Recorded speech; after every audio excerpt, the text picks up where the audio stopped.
सद्गुरु भगवान की जय। परमारा सद्गुरु महर्षि में ही परमहंस जी महाराज जी का वचन। मनुष्य शरीर अद्भुत है। प्यारे लोगों, मनुष्य का शरीर अद्भुत है। अज्ञानी लोग ख्याल करते हैं कि यह शरीर केवल मांस हड्डी चर्म आदि का समूह है, परंतु विशेषज्ञ जानते हैं कि इतना ही नहीं, केवल स्थूल ज्ञान में रहने वाले जो जानते हैं वह तो प्रत्यक्ष है, किंतु इस प्रत्यक्ष के अंदर अप्रत्यक्ष भी है। उसे विशेषज्ञ और सूक्ष्मदर्शी जानते हैं। स्थूलदर्शी दो तरह के होते हैं, एक विद्या बुद्धि में बढ़े लोग और दूसरे विद्या बुद्धि में कम और हीन। अच्छे अच्छे डॉक्टर शरीर के भीतर को जानते हैं, किंतु उसके स्थूल अंशों को ही। इसके अतिरिक्त जो अधिक जानने वाले हैं वे जानते हैं कि शरीर के अंदर स्थूल भाग के अतिरिक्त सूक्ष्म भाग भी है, जो डॉक्टरी यंत्र से नहीं जाना जाता। कोई केवल पढ़ सुनकर समझकर जानते हैं, दूसरे सुन समझ और प्रत्यक्ष पाकर जानते हैं। उन लोगों के ज्ञानानुसार यह शरीर विचित्र है। विश्व ब्रह्मांड में जो सब तत्व हैं, शरीर में भी वे सब ही हैं। यदि अपने अंदर सूक्ष्म तल पर कोई जाए तो उसको सूक्ष्म तल पर का सब कुछ वैसा ही मालूम होगा जैसा स्थूल तल पर रहने से उस तल का सब कुछ मालूम होता है। स्थूल तल पर आप दूर तक देखते हैं और विचरण करते हैं, उसी प्रकार सूक्ष्म तल पर आरूढ़ हुआ दूर तक देख सकता है और विचरण कर सकता है। स्थूल तल पर रहने से आपको मालूम होता है कि स्थूल शरीर में रहता हूं और स्थूल संसार में काम करता हूं। उसी प्रकार आप अपने सूक्ष्म तल पर रहे तो मालूम करेंगे कि सूक्ष्म शरीर में हूं और सूक्ष्म संसार में विचरण करता हूं, काम करता हूं और देखता हूं। ब्रह्मांड लक्षणन सर्व देह मध्य व्यवस्थितम ज्ञान संकलिनी तंत्र सकल दृश्य निज उदर मेली सोवई निंद्रा तज जोगी। गोस्वामी तुलसीदास जी।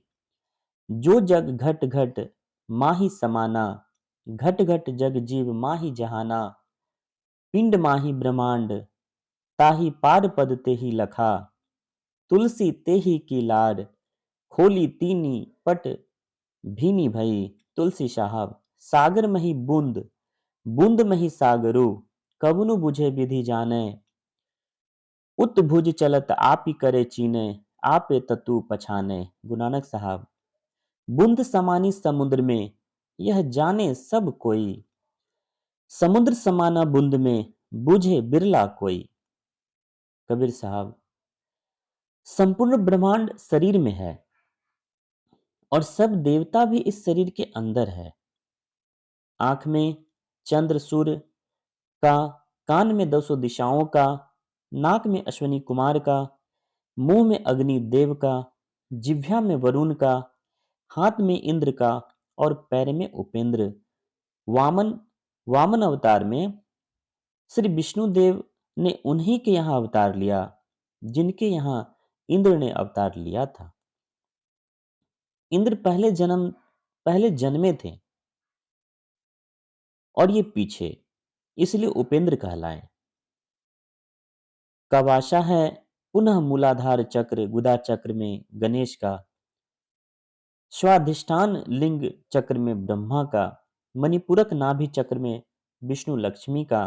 अनाहत हृदय चक्र में शिव पार्वती का। विशुद्ध कंठ चक्र में सरस्वती का। सट चक्र आज्ञा चक्र में शिव का वासा है। और परम प्रभु परमात्मा भी इसी शरीर में विराजमान है, जो अंदर के सब माइक स्थानों के परे केवल चेतन आत्मा के प्रत्यक्ष ज्ञान में आने योग्य है। इस प्रकार का वर्णन संतवाणी में पाया जाता है। उपर्युक्त वर्णानुसार परम प्रभु परमात्मा के सहित सब देव अंदर में है। देहस्था सर्व विद्याश्च, देहस्था सर्व देवता, देहस्था सर्व तीर्थानि, गुरु वाक्य न लभ्यते। ज्ञान संकलिनी तंत्र। किंतु इसको वही देखेगा जो अपने अंदर में प्रवेश करेगा। भीतर जाने का मार्ग जानिए। यह कैसे जाना जाएगा? गुरु उपदेश से। इसलिए गुरु की आवश्यकता है। गुरु मुंह से कहेंगे और देखेंगे तो साधना के द्वारा आप ही जब गुरु के कहे अनुकूल साधन करेंगे, कोई कहे कि यह सब ख्याल ही ख्याल है, यथार्थ में नहीं, तो कहने वाले कहते हैं कि तुम अभ्यास करके देख लो। अभ्यास करने पर तुमको मालूम नहीं हो तब झूठा बनाओ। वैज्ञानिकों ने कहा कि हाइड्रोजन और ऑक्सीजन मिलाने से पानी होता है। कोई कहे झूठा है, तो दोनों गैसों को मिलाकर देखो कि होता है कि नहीं। उसी प्रकार संतों की युक्ति के अनुकूल साधन करो, अवश्य देखा जाएगा। भीतर का काम जो भीतर में होता है वह दिखाया नहीं जा सकता, स्वयं करके देखा जाएगा। जो करने का काम है उसे नहीं करते करते हैं और कहते हैं कि नहीं होता, इस तरह कहना अयोग है। संतवाणी में जैसी युक्ति बताई गई है उस युक्ति से करके देखिए, तब यदि देखने में नहीं आवे तब झूठा कहिए। सदगुरु भगवान की जय।